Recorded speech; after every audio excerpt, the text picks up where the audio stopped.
창세기 26장부터 또 읽겠습니다. 창세기는 50장까지 있는데요. 벌써 절반을 읽었고요.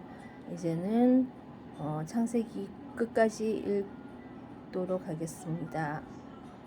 창세기 50장까지 읽는 것을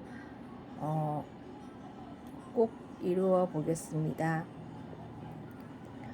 There was a famine in the land distinct from the earlier one that had occurred in the days of Abraham, and Isaac ran down to Abimelech, king of the Philistines in Gerar. The Lord appeared to him and said, "Do not go down to Egypt, but camp in this land wherever I tell you. Sojourn in this land, and I will be with you and bless you. For to you and your descendants I will give all these lands in fulfillment of the oath that I swore in the sky, and I will give them all these lands. I swore your descendants I will give all these lands.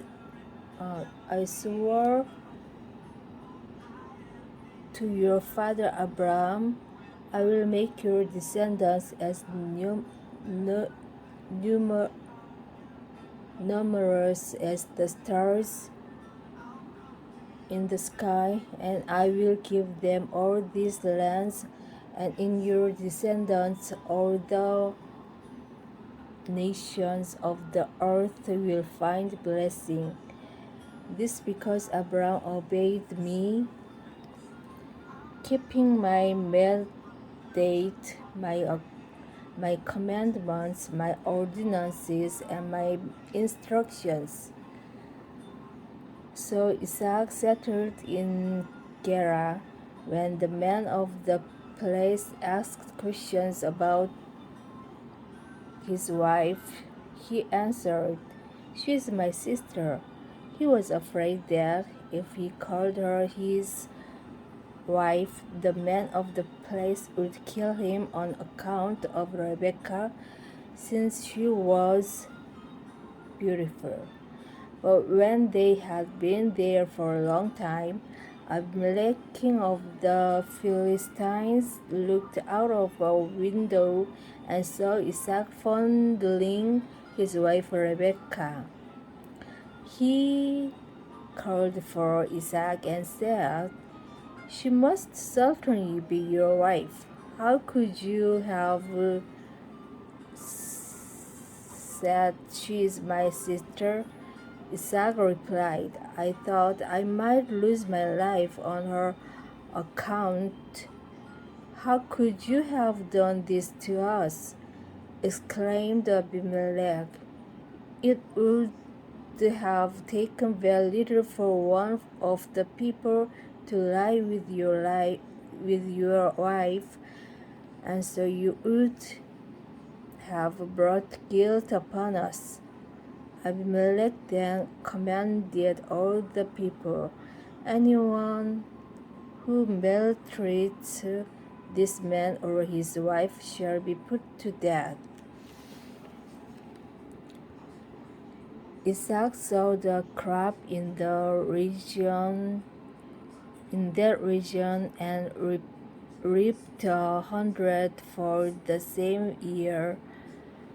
Since the Lord blessed him, he became richer and richer all the time until he was very wealthy. He acquired flocks and herds and a great workforce, and so the Philistines became envious of him.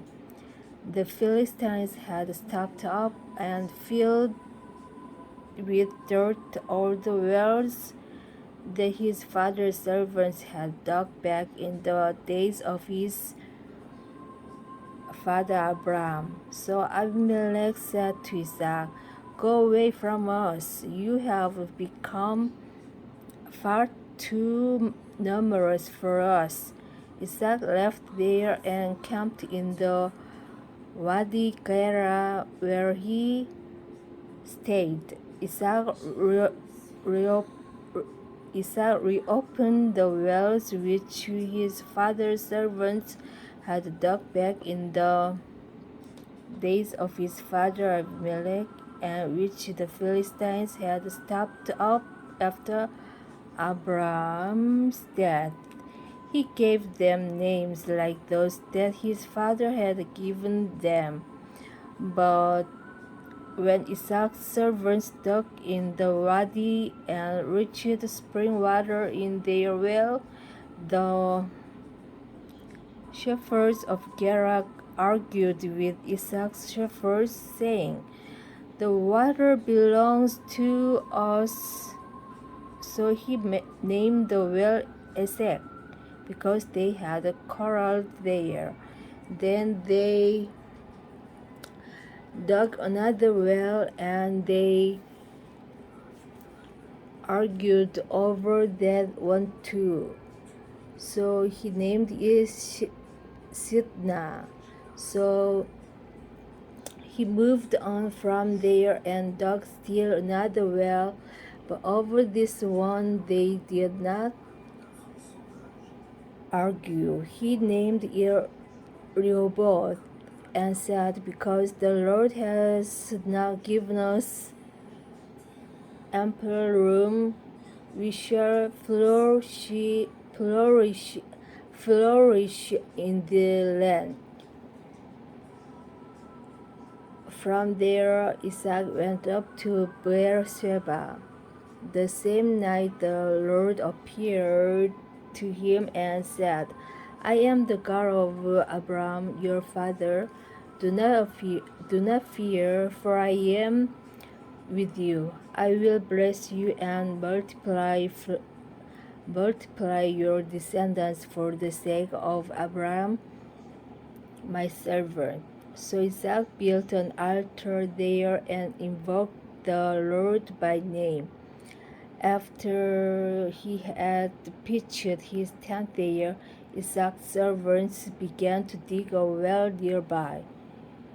Then Abimelech came to him from Gerar with Ahuzat, his counselor, and Phicol, the general of his army. Isaac asked them, "Why have you come to me?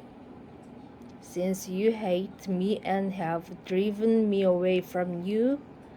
They answered, "We clearly see that the Lord has been with you. So we thought, let there be a sworn agreement between our two sides, between you and us. Let us make a covenant with you. You shall do no harm to us, just as we have not maltreated you, but have always acted kindly toward you and have let you depart in peace. So now may you be blessed by the Lord."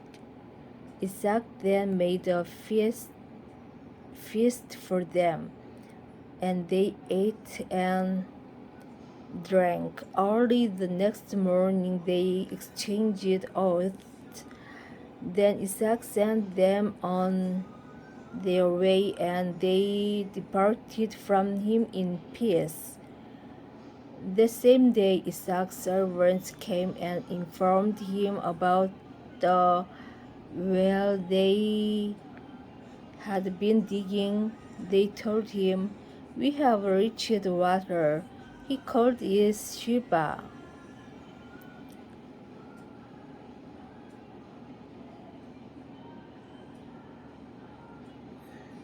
Hence the name of the city is Beersheba to this day. When Esau was 40 years old, he married Judith, daughter of Beri the Hittite, and Basmet, daughter of Basmet, daughter of Elon the Hivite, but they became a source of bitterness to Isaac and Rebekah. Amen.